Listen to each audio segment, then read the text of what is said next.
I'm Martin Kavanagh, National President of PCS. And I'm Fran Heathcote, General Secretary of PCS. And we're here to update you on the latest with the Job Security and Civil Service Compensation Scheme.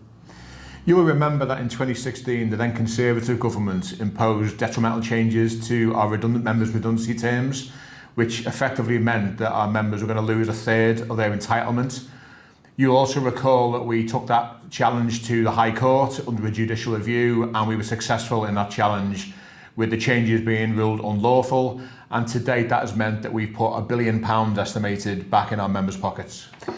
But of course, you'll also recall that following the High Court decision, the Conservatives launched a further consultation, obviously with a view to still making changes to the Civil Service Compensation Scheme. That consultation became a manifesto commitment for them. So you'll recall that the Conservatives actually had a manifesto commitment that they were going to slash the terms of the Civil Service Compensation Scheme.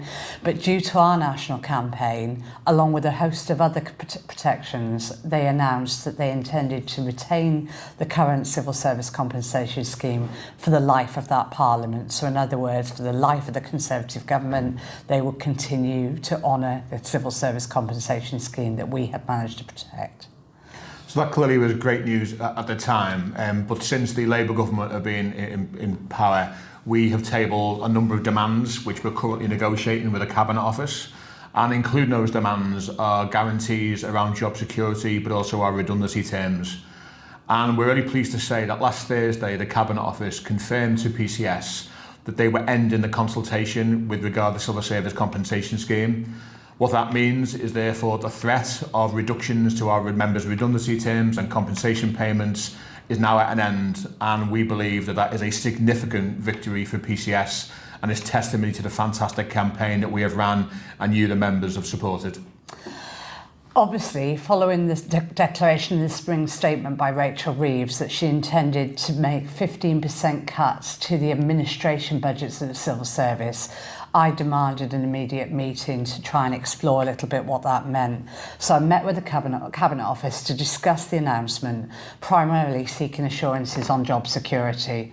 The Cabinet Office have confirmed now that there is no arbitrary job cut figure in the civil service, so there's no headcount reduction figure. And they've said that they're asking departments to set out a range of measures by which they can make that 15% saving. That includes consultancy spends, it includes accommodation running costs. They recommitted to an ongoing dialogue with PCS around job security as part of our bargaining agenda.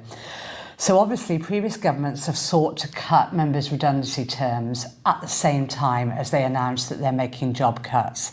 The assurances that have been given to us by the Cabinet Office on jobs, coupled with that assurance reached last week around the Civil Service Compensation Scheme, may well indicate a new and better approach. Of course, there's absolutely no room for complacency, and we need to do everything we can to make sure they honour that commitment. So PCS will be negotiating really hard on your behalf to ensure that all of that becomes the reality. So to make that a reality, we obviously need PCS to be as well organised and as strong as we can be. So the task in hand now is for all reps and activists, but also every member, to speak to those colleagues in your workplaces who aren't currently members of PCS and ask them to join. The victory we've just won on the compensation scheme is testimony to what can be delivered with a strong, well-organised and determined union. So please, let's make sure that that victory is now built upon and we are as strong as we possibly can be going forward. Solidarity.